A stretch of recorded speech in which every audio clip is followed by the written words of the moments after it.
Hey guys, it's your boy here, the CPW All Africa Champion, the Loudmouth.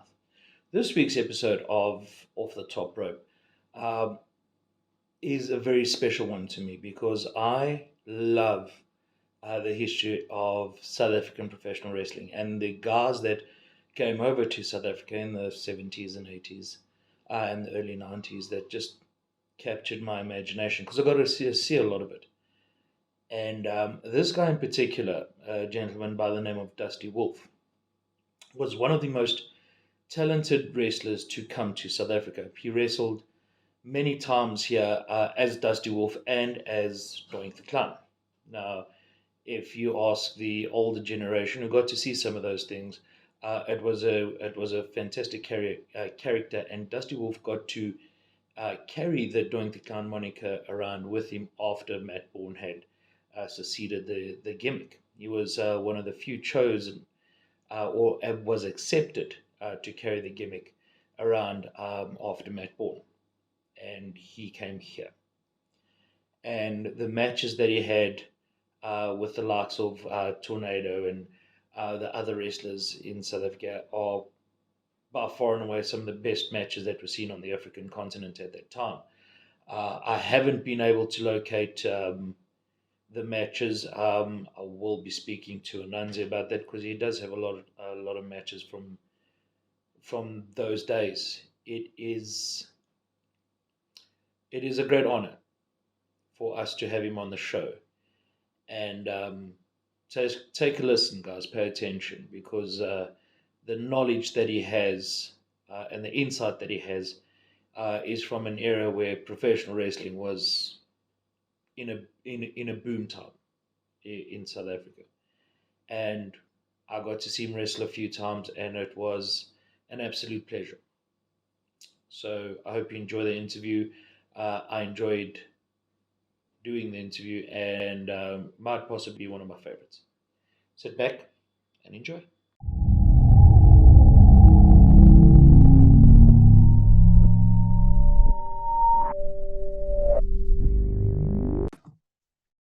All right, ladies and gentlemen, boys and girls, children of all ages and denominations, it is a beautiful thing to have talent that has been in South Africa and wrestled. I love wrestling history and I love professional wrestling history, especially guys that have been to South Africa. And one of the most talented wrestlers, by all accounts, is Mr. Dusty Wolfe. Dusty, thank you very much for being on Off the Top Rope. How are you doing, sir?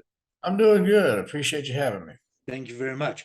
I'd just like to get a bit of history from you. You traveled to South Africa in the early to mid 80s. How were you originally booked to come out to South Africa?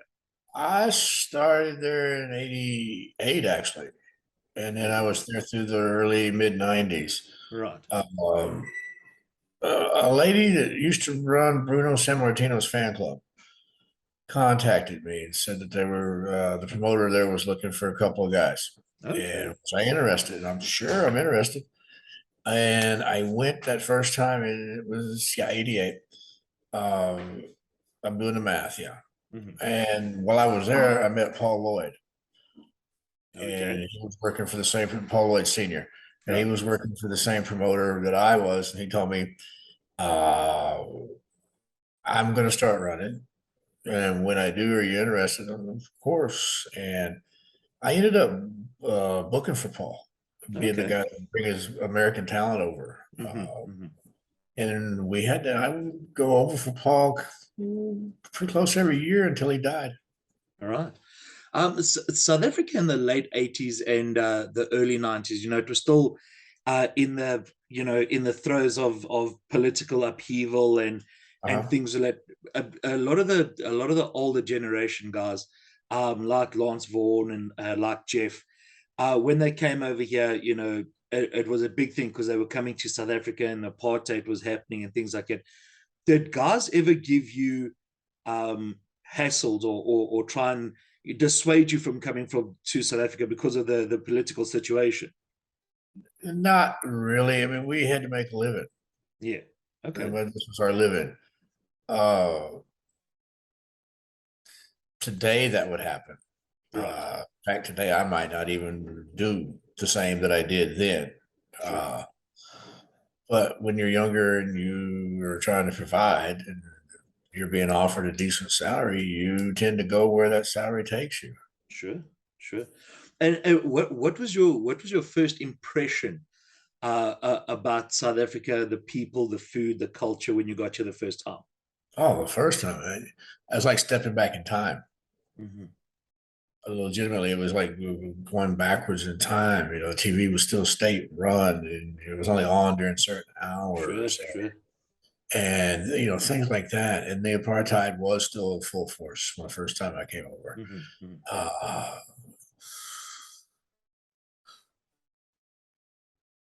it was different.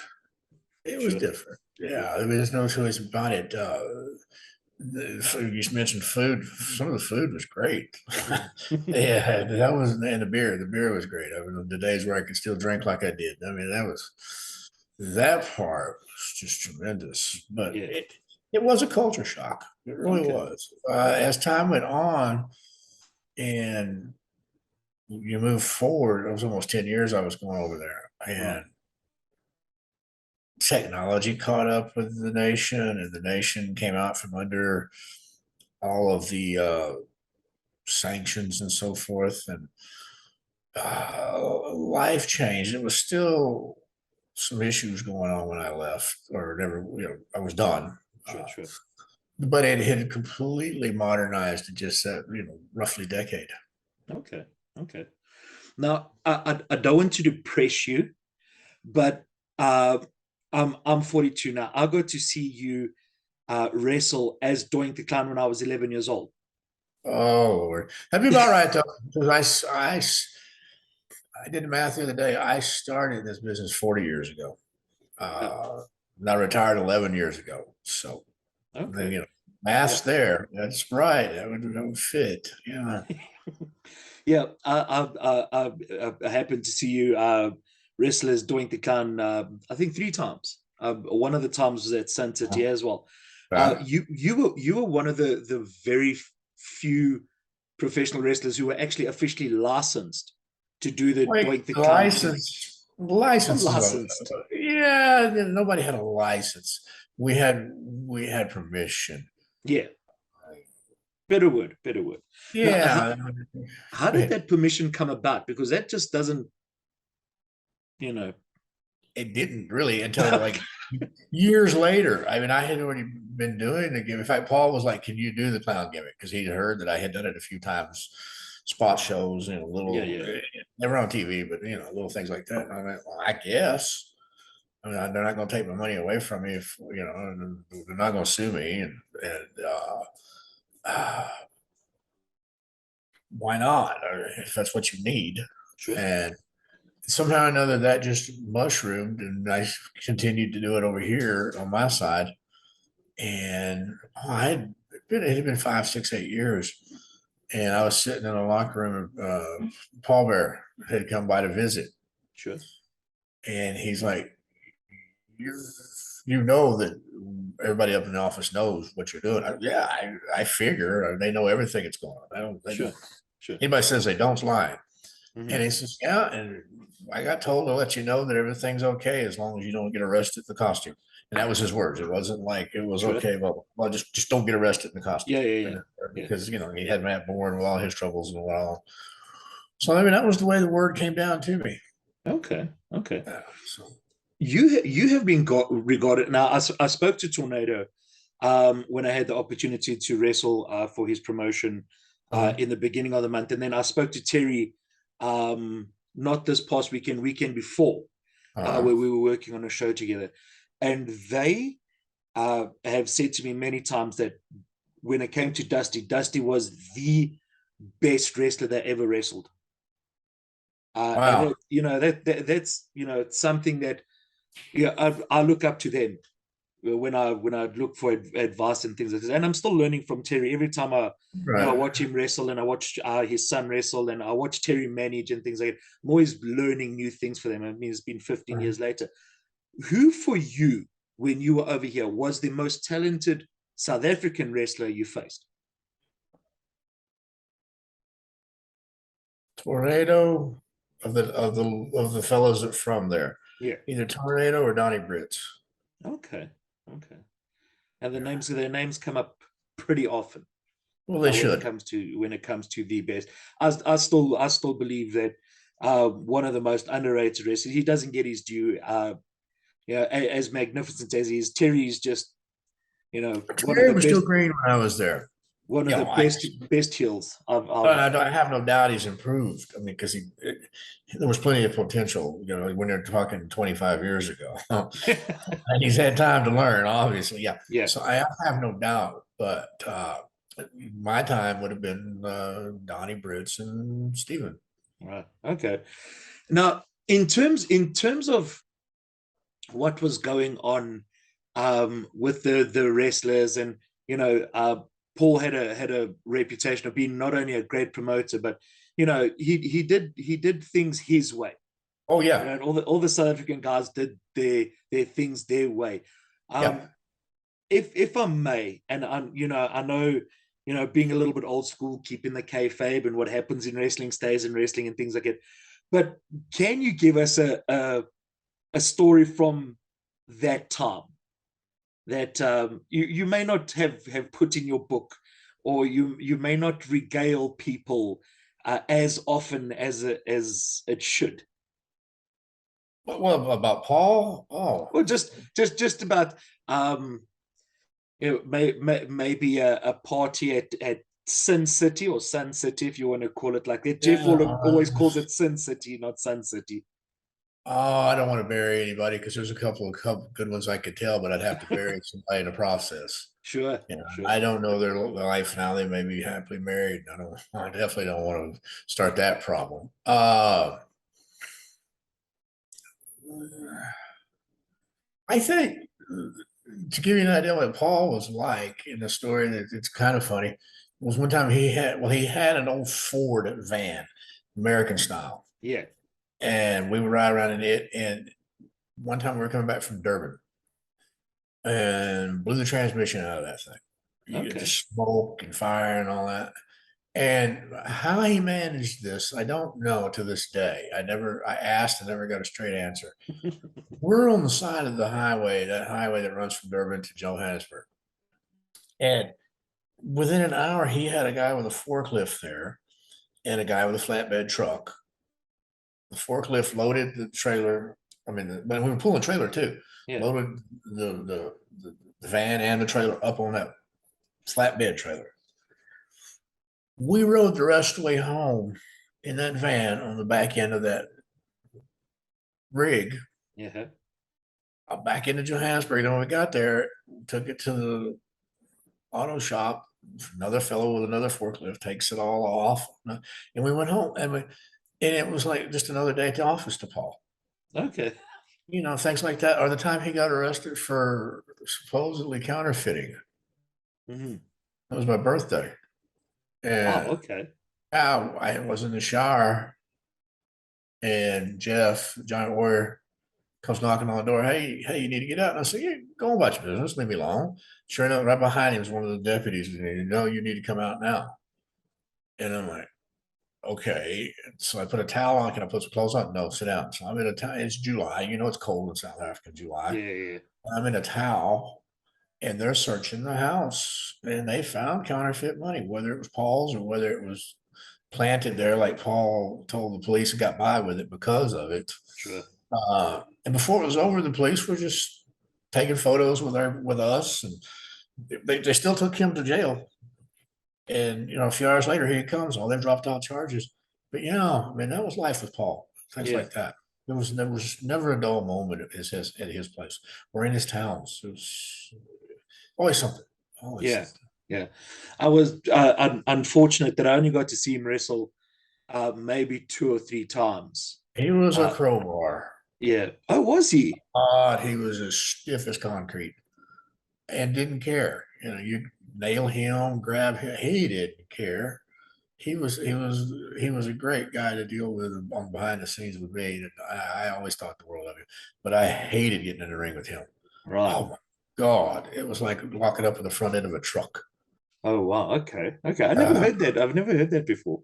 Some of the other guys were just as stiff as he was, but I don't know, maybe it was time he was taking aggravations out on me about things that, something happened here or there because I was the one that was dealing with him in business. I don't know. Yeah. Oh, God, he was rough. Okay. Okay. Yeah. Do you think that just that specifically? Do you think it was because some of the South African guys were left to their own devices in terms of Yeah. training or things like that, or Well, just an inexperienced thing? that's any place. I don't care if it's some school right here where I'm at, San Antonio, or the 10,000 schools between here and there. If there's not someone else coming through, that fresh blood coming through, Mm-hmm. there's no way. There's no Okay. way to learn. You're going to only get as good as your competition. You're only going to get as good as your instructor. And when that instructor doesn't know, or that instructor's never been taught, Mm-hmm. you're not going to get taught. Sure. And that's not a knock. I mean, when you realize how isolated South Africa was until the 90s. Sure. And then even then, a guy like me to come up, I'm there for 3 weeks, I'm there for a month, 6 weeks, and I'm gone. I can only help so much. And it's not Sure. putting me on. I'm just saying, is anybody like me doing the same thing? We can only help so much. Yeah. Yeah. But yeah, that's a Were big the, part were of it. the South African wrestlers open to learning from you and learning from the experience? Because um, Majority. you know, when we look at I hate the word jobber, enhancement talent. There's many people that have said in terms of of that, you were one of the best at putting guys over, whether it was in the territory days or in the old WWF or WCW. You were Yeah. the guy that was able to make other guys better by just being in the ring and just teaching them along. And you were often put into those situations because you were able to do Night so after much and night, put those guys over. night after night. Um, a smart man realizes when he's in a scenario like what we were in, that if, you're not the man that they're expected to sell tickets, Mm-hmm. but you have to have an understanding of what that takes. And Sure. you have to have an understanding of what is involved in the entire situation, Right. or you can never be plugged into that spot. Mm-hmm. And you're plugged into that spot for whatever reason. You don't get yourself in the shape they want you in, or you don't you don't have it. Right. Something that or common, whatever the reasoning is. But the companies will keep you around because of the things that you mentioned. And a guy I can't, and it's not just me, George South, a handful of others that were at the same level that I was at, doing the same stuff I was. We have to learn. We have to understand. And Right. a smart man understands that. And a smart man's like, I'm going to listen to you. And, if I've got if I'm in shape, I've got whatever it is they're looking for, I can take that knowledge and then run with it. Right. And then there's always the guy that, they believe the publicity. They believe that. And there's not that many, but you remember them because they're there. Yeah. That, they believe the publicity. They believe the work. They fall into that trap. And you can't help those guys. Right. Okay. Okay. Now, is that something you find particularly nowadays in modern professional wrestling, where it's more spot based than it is with storytelling? The guys have lost the ability to make each other look good because everything has to happen so quickly. I don't watch it that much. I honestly don't. I mean, I might watch 20 minutes every few months. Right. I go to a little independent show here and there whenever Rodney Mack and Jazz run their shows. All right. Okay. And I go visit my friends. And Sure. yes, the art of telling the story has been lost because people have gotten so busy being a video game. Mm-hmm. Mm-hmm. And when that's a big part of the reason why people just you can't sell tickets anymore. Not like you used to. Right. Right. And that's not just you or here, that's everywhere. People, it's not the only reason, but it's a big part of the reason because people, if they're not emotionally invested, if they don't hate or if they don't love, if they're not mad, if they're not happy, they have no reason to show up unless they just want to watch a video game, a live Right. video game. Okay. Okay. I get you. I get you. Now, in terms of your career, that has spanned decades and continents, and many millions of miles, in cars and planes and things like that. Oh yeah. Who was the one wrestler for you that you wrestled that was just so smooth in the ring, that just hit their spots all the time, and you were just like, man, I love working with this person? Oh, it's hard to just come down to narrow to one because I was lucky. I was in New York when New York was one of its two best periods ever, WWF. Yeah, yeah, And then when I was in WCW, they were at their hottest with the most talent. yeah, yeah. So narrowing, and then there's a lot of great talent in the territories before I ever went to those two places. If I had to narrow it down, I'd have to make a list. Okay. Dick Murdoch, Rick Martel, Tito Santana definitely is on that list. Right.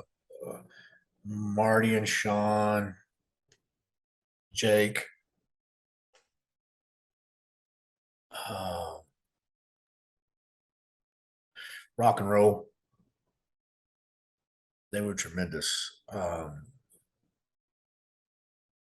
I'm forgetting some. I'm sure I'm forgetting somebody that would just. Yeah, But there's no one. If yeah. you were gone to my head and say one, I would say either Murdoch or Ricky Morton. Okay. Still doesn't get to one. Yeah. I get you. So, It really is a tough question for you because, once again, going through the territories and going through WWF and WCW and things like that. I mean, you mentioned you've collected both Rockers, you've collected both of the Midnight Express, you've collected both the Strike Force. In terms of that, now I'm gonna be tapping your memory a bit now, because I love the history of professional wrestling. What was the best arena that you ever wrestled at? best.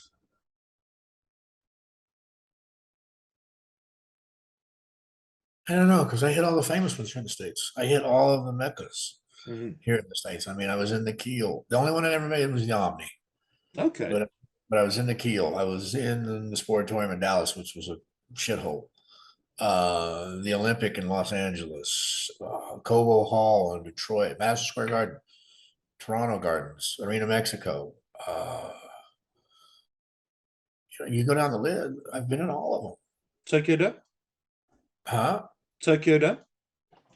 Yeah, well, no, I've been to the Egg Dome, which is right next. Okay, but Carrigan Hall. Carrigan Hall. I've been in Carrigan Hall 2 or 3 times. The best, in my day, the Madison Square Garden was still the arena. Right. Mid-South and Memphis may have sold more tickets in a year's time than any place in the nation, but the Madison Square Garden was still the place. Right. And I was lucky enough to be there a couple of times for no reason. Okay. I mean, they had no reason to put me there, but they did a couple of times. Sure. Even in the small change rooms. What? The small change rooms? What about them? When you went down the passage and there were the small change rooms on either side? Yeah, they're not really as small as you'd think, but yeah, I mean, the Madison Square Garden's like 6 stories.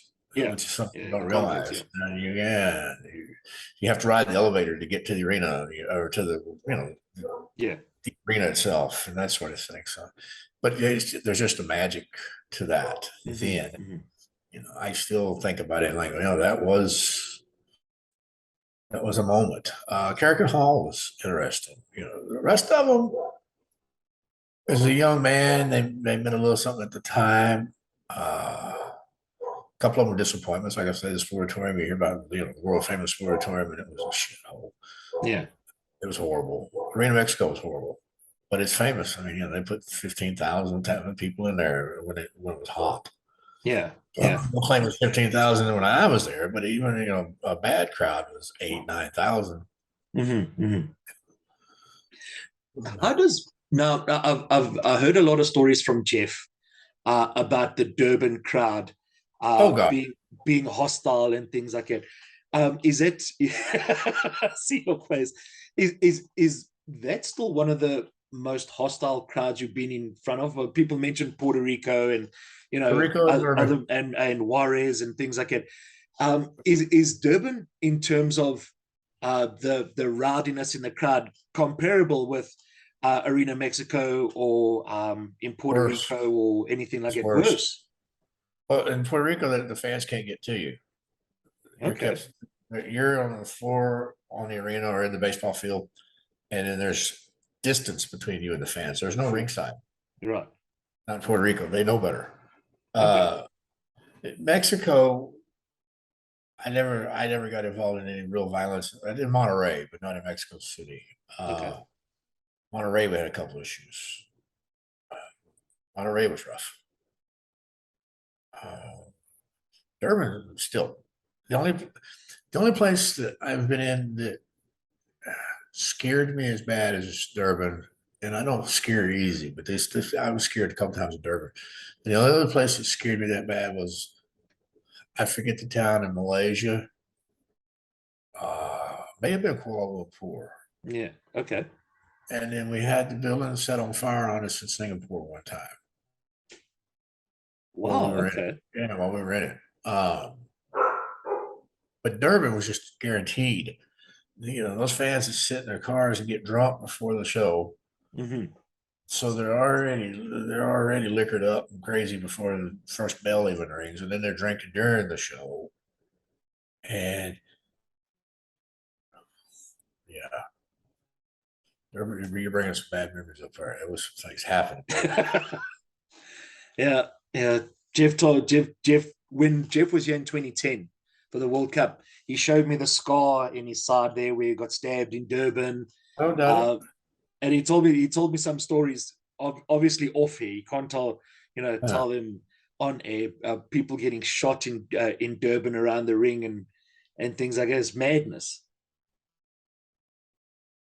He's not lying. And I was there for one of those. I was there for one of those shootings, so he's not lying. Yeah.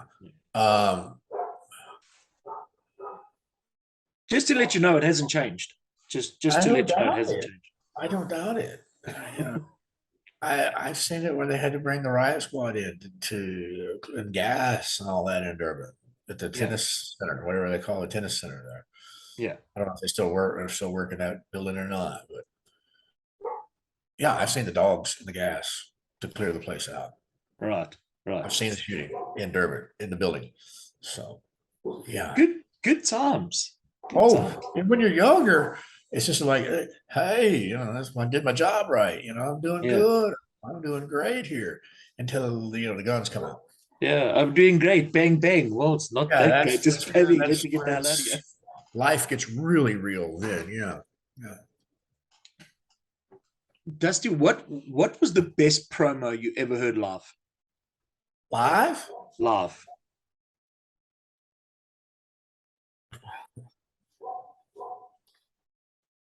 I don't know. There's been some good ones. I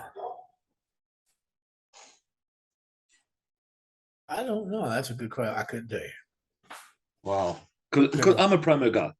Because like watching the old wrestling and things like that, I was fortunate in my area. I got Bob TV. That was broadcast from Sun City side, from Botswana side. Right. So I got to see World Chart the WCCW from Texas. I got to see WWF. I got to see a bit of the Tuesday Night Titans. That they used to show. So I'm listening to guys like Jake promo, listening to Jim Cornette go off, or listening to Dusty, or listening to Koloff, any one of those guys promo. That was for me. I mean, I think that's why they call me the loudmouth now, because the wrestling was, by the by. I mean, we used to go to the Portuguese Hall and watch Manny de Ferro wrestle in front of 2,000 Portuguese people on a Friday night, and it was great. Watched Furcus and Brits and Jeff and them just bleed all over the Portuguese Hall and Sun City and Tabanchu Sun and the Cheyenne Saloon and all of that stuff. So I was really a promo guy.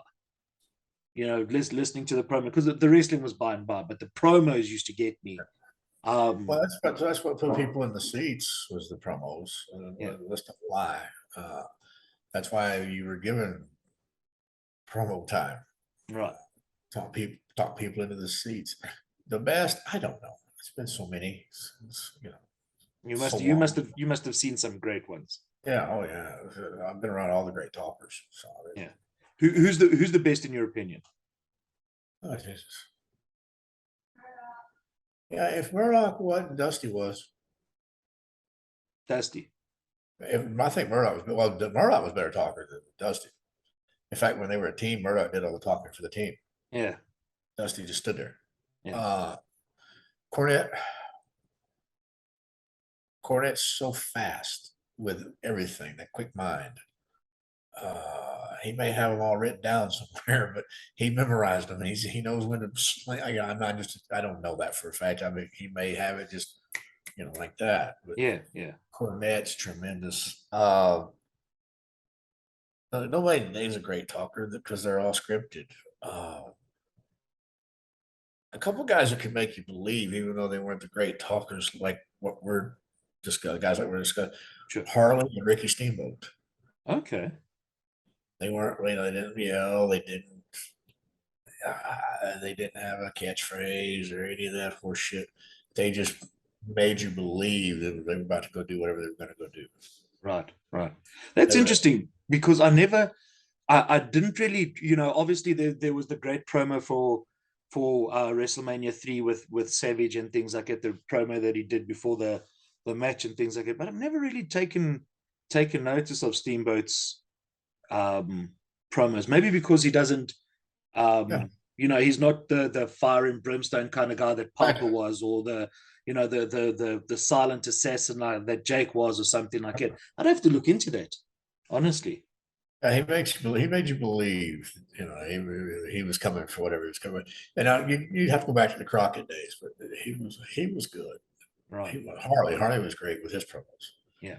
Harley made you believe that this is what was about to happen. Even when you knew, you're standing right next to him, you're next. You still, shit. Harley. Yeah. Harley was great. Harley's underrated nowadays. Okay. You also worked with some of the hardest hitters in the business. Who hit you the hardest? Mulligan. Blackjack Mulligan. Yeah.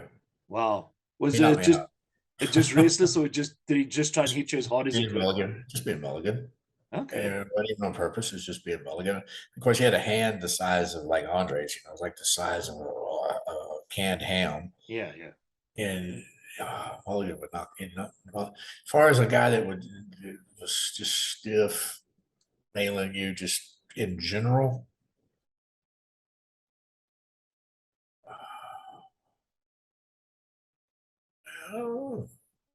A lot of those independent guys I worked with, you had to cover and duck, but you wouldn't know the green guys. A lot of them. Most of the guys weren't too bad. Either that, or I was just used to it. Coming from Texas, Mulligan knocked me out. Wow. One punch move. I'm just, I woke up and he's like, God, I thought I killed you. You might have. I don't know. This could be hell. I'm talking to you now. Yeah. But yeah. Mulligan. What's it? The hand knocks you out and hitting the canvas woke you up. Oh yeah, pretty much. You're laughing. That's pretty much what happened. Yeah, sorry, I don't mean to laugh. Just the way you're telling us. No, it's truth. It's truth. Right. Now you've mentioned Blackjack Mulligan. You mentioned Dick Murdoch and the Rockers and the Midnight Express and things like that. Who was the best person to go out and drink with? Falls back in. If it wasn't my buddy here at home, Ken Johnson, it would have been Murdoch. Okay. He's another one that people forget him today. Okay. Right. Some of that he did to himself, but I just want to say, my buddy Kenny Kenny Johnson helped break me in. He and I had a wild night too. Now. Okay. No, not as wild as maybe Dick Murdoch and Dusty bringing the bull into the bar the one night. The mule. Yeah, that's The it. mule. Sorry, the mule. The mule. Yeah. They won it in a card game somewhere. Okay. And then they had like three. It's a true story. They won it in a card game in Louisiana, and then they started with Gagne up in Minneapolis, which is like 1,500 mile distance. Right. Right. So then they worked a few days with Gagne, and then they had a few days because Gagne never had a really hard schedule. Then they had a few days off with Gagne. So they loaded up in their pickup and went down and picked the mule up and took him back. And the mule lived with them in their apartment until the sheriff or whoever came along told them they had to get rid of the mule. It's a true story. Wow. And they would take the mule to bars with them and whatever. It's a true story. Yeah. Okay. Because I heard it on Dusty's DVD, and I just so so sometimes wrestlers are prone to a bit of hyperbole. No, I've had more than one person, including both of those guys, tell me the story. And then I've had others that were there in the that work in the territory of Morocco, a couple others that were there tell you the same thing. So that mule lived in their apartment until they get rid of the mule or you got to go. Yeah. I wonder who raised more of a stink there, the mule or the wrestlers. There's no telling with those two. It really isn't. Right. You're at an advanced age. Hey, easy now. Yeah, sorry. I'm a little bit more mature in terms. Yes, age, a little more mature. Vintage. My wife laughs at the idea that I'm mature, but yeah, yes. Yes. Do you think there's still place in professional wrestling for Dusty Wolfe? No. No. I don't understand what they're doing today. Okay. I just don't. I mean, I don't understand why these guys are destroying their. I mean, they're making some of them are making some really good money. So okay, so you take risk, but no, I don't know. I mean, I see guys that could do so much more, and they don't. And Right. they're not encouraged to. And I'm encouraged to by those in charge, and then I'm listening to who those are in charge, and I don't understand. Right. Right. No, when I walked away, I tried to help a little bit here and there, and it was obvious that I was becoming that old man that had been passed by. Okay. So after a year or two of, I'm out of the ring at this time. I haven't gone back once since. For a year, and I helped a really good friend of mine for a little bit longer. Simply out of just love for friendship, and even then it was obvious that I belonged to another generation. I belonged to another time. Sure, and I'm okay with that. In the very beginning, not necessarily. I wouldn't necessarily, because you don't. I can remember being a 25-year-old, 35-year-old. I'm a lifer. I'm gonna get out and I'm gonna have a place in an office somewhere. Or I'll promote or all the above. That sort of thing. Yeah. Okay. Right. So you're pretty much content with where you are now. Okay. I've got a good wife. I got a 9-year-old. I've got great grandkids. I'm doing well with the college job. There's just nothing to pull me back. Right. And even if there was somebody come along and say, hey, look, here's a decent salary. We want your help. I would have to, well, besides me getting divorced, I would have to ask, what is it that you want me to do? Sure. What exactly? I mean, I'll take your money, but what is it that, you're going to fire me in 6 weeks when I tell these people they're wrong? Or I'm going to sit around with my thumb up my ass because I don't know what you're doing. Sure. I get you. So then the last question I want to ask you, Dusty, if you could go back and do it again, what would you do differently? Oh, that's one of those loaded questions. Yeah. On a personal level, there's a few things I would have tried to do differently. On a professional level, I don't know. And then one thing that we always, when you ask that question or you try to answer that question, one thing I always go back to is everything that we did created today. Bad, good, in between, should have never walked that direction, should have left, should have gone home, whatever. even the bad decisions they make today. Right. So that's one of I just want to say it's loaded, because if I start changing things, do I end up with the family I have today? Right.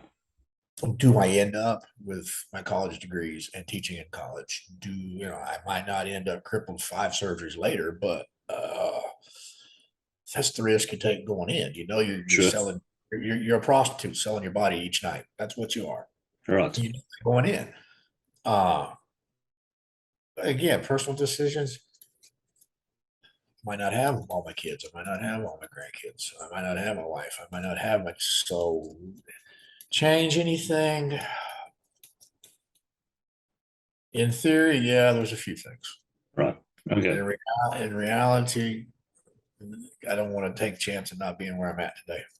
All right. Dusty, listen, I want to thank you very much for your time. I really do appreciate the knowledge that you've shared with us. I appreciate it. And just, telling us these wonderful tales that you've had and these experiences. And I want to say thank you very much for sharing them with us All right. on the show. And we appreciate your time that you spent in South Africa and the knowledge that you imparted to the guys.